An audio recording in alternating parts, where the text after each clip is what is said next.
All right, guys, this is something I wanted to do by myself without the boys. It's kind of like my, I don't know, I don't want to call it like my trash talking show, but it kind of is and kind of isn't. I am 1-1. I am pretty proud of myself. This is my first year doing fantasy football. Yes, I had a couple issues at the beginning there with the my internet going out during the draft, which kind of sucked. But then I had to jump on the phone, and then my phone service sucks here at the house. So we all know my situation. I ended up drafting 4 quarterbacks. So yeah, but I fixed that issue, and I'm kind of proud of myself. I am at 1-1, and I haven't been doing too bad. I did play Bobby last week, and Bobby's he's on fire. He's unstoppable. Liquid gold, you can see there. He kind of tried to make me feel good about it Sunday night after we left there at his house from watching the games, and he's like, "Oh, you're still in it. You're still in it." I was. By the time that Dallas game was done, I was only up by 14 points. Unfortunately, the Atlanta Falcons forgot how to field a football and forgot the rules of football. So that cost me a lot of points there because I was up like 25 points and I felt pretty good at 25 at that time. And by the time that Dallas game was done, I was only up by about 14 points. So he needed 15 points to beat me, and he had 2 of his star players available. And he ended up, I told him, he's trying to make me feel good. And he told me, "Oh, you're still in it. You're still in it." I was like, "Bobby, I'll be done by halftime on Monday night." And that's basically what happened. You could see he kind of pulled away from me at 172.9 to my 148.92, which was still a good score. I think I had the second or third best score last Sunday, which is pretty damn good for me. I mean, I'm happy. It's my first year doing it, like I said. So I'm still learning the quirks. I'm not that in depth with players and what they did last year and who's starting. I don't know all that stuff. So I never really paid attention to football like that. I paid attention to my Rams and basically whoever they were playing. I really didn't care what the starting wide receiver for New Orleans was doing, or who was rushing for 2,000 yards last year. I didn't care about that stuff. So this year, trying to have to do that has been kind of difficult. But I'm having fun and I'm enjoying it. I'm starting to get the hang of it and understanding the different symbols and how things work and rankings and stuff like that.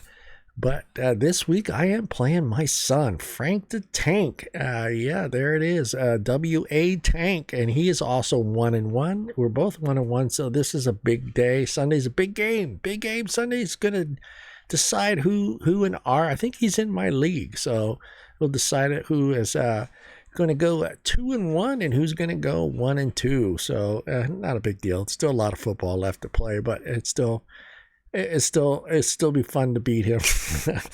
You know how it is, dads and sons trying to beat each other in basketball. I mean, I remember the first time he beat me on the Xbox. I think it was the Xbox, and he finally beat me on Madden, and the little dance he did, and the joy, the happiness in his face that he finally beat his dad at something, and it was cool. I mean, if he beats me, no big deal. Still a lot of, like I said, still a lot of football left to play. 13 more games, so. And it's been pretty good. It's been pretty close. I am going to go through my little roster here and kind of show you. There is my team. I was able to use the LA logo there, which is kind of cool. And of course, I'm making fun of the Raiders fans with the name of my team being Team Just Win Baby. Oh yeah, by the way, I am wearing a Jim Kelly jersey. This is hopefully to jinx the Buffalo Bills Sunday when they play my Rams. Not that the Rams need it, because I think they're going to walk away with that game. I think it's going to be I think 28-10 by half, and I think by the time it's done, it might be like, I want to say like 35-28 Rams. And I kind of want that to be that way. You'll see why. But yeah, my starters. I am going to start Cam Newton on Sunday. And the reason I'm starting him against the Raiders, he's going against the Raiders, because I think he's going to get me at least 2 rushing touchdowns and at least 1 or 2 passing touchdowns and some good yardage. So I think that 20.8 is a little low. I think it'll be a little higher. I think he might be in the high 20s or low 30s, right, somewhere around there.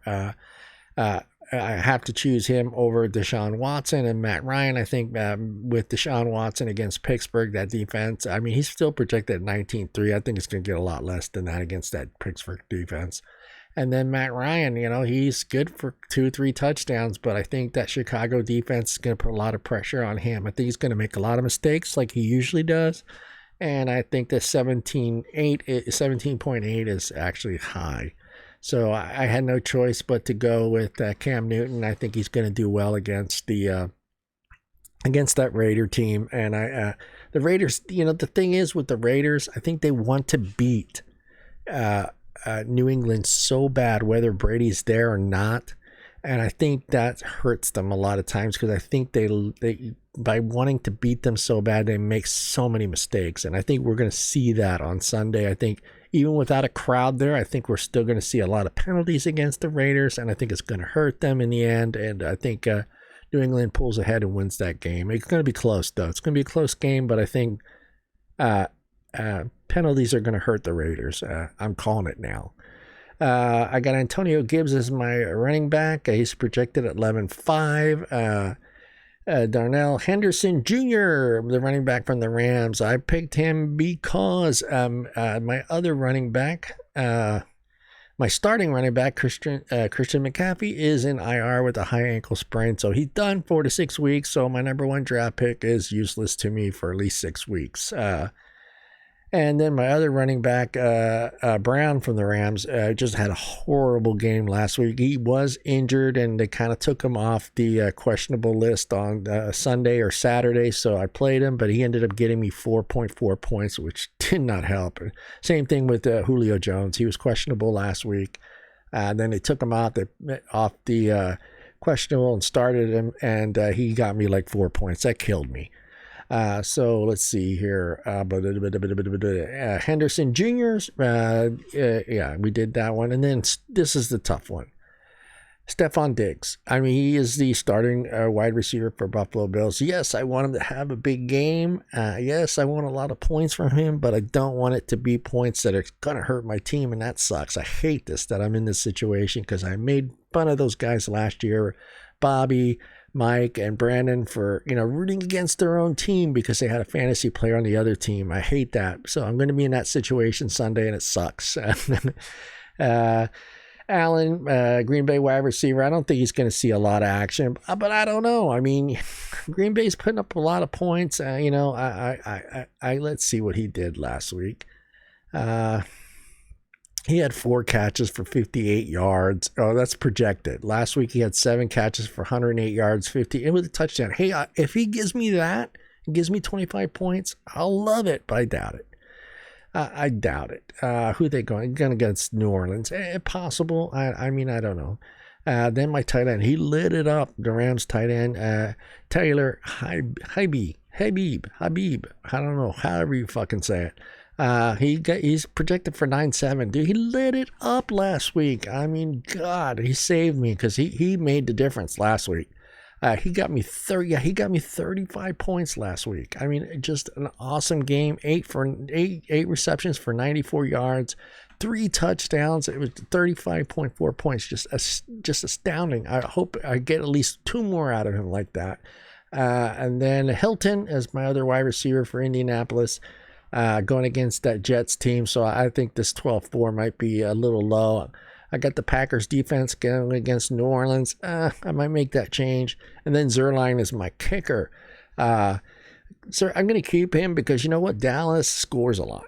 And he gets a lot of points for kicking field goals. So, I mean, that's it. That's all I got from him. So, I mean, I don't know how else to work the kicker situation. So they're going against Seattle. So, I still see Dallas putting up, I don't know, 3-4 scores, maybe 2 field goals. I don't know, two, at least 3 scores, 3 touchdowns, at least a couple of field goals. So I'll get some points there.